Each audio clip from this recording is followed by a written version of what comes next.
I'm just going to say a few words because I think most of you are very familiar with the case, and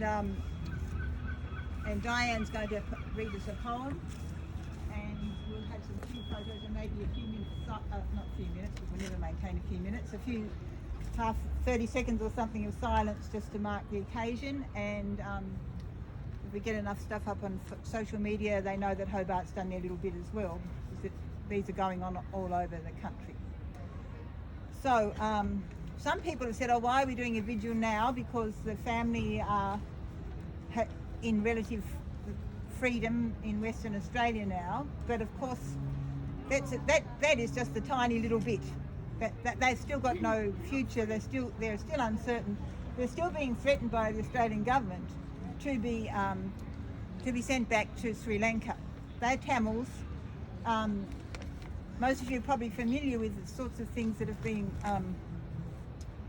that have happened to Tamils since the end of the war. I mean, is it the president or the prime minister? He's still in control. He was in charge of the killing fields, and even though the Australian government says that it's safe to return Tamils to Sri Lanka, and they have returned some Tamils to Sri Lanka, the United Nations and the Amnesty and the International Refugee Agency say it's not safe to return, and other people are concerned about the Tamils that have gone missing since they've been returned. So to say they can go back to Sri Lanka is complete and utter.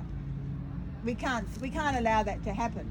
And what we really need is we just want people to keep on sending in the emails, sending in the letters, making the phone calls, and we don't give up, because we've got this far and we're not giving up.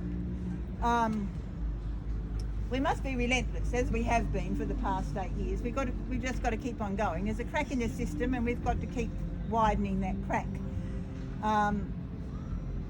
What we want is the family to be returned to Biloela, where they're in a community, where the community has promised that they will support them to start off again, where there's a loving group of people. I mean, Angelica Fredericks, she has been absolutely wonderful. She's been there for 8 years. She's fought for that family, and we can't let these people down. So we've got to keep it going.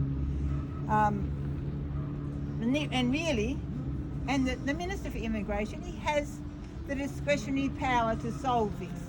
He can do it. It's been done before. It's been done for au pairs. It's been done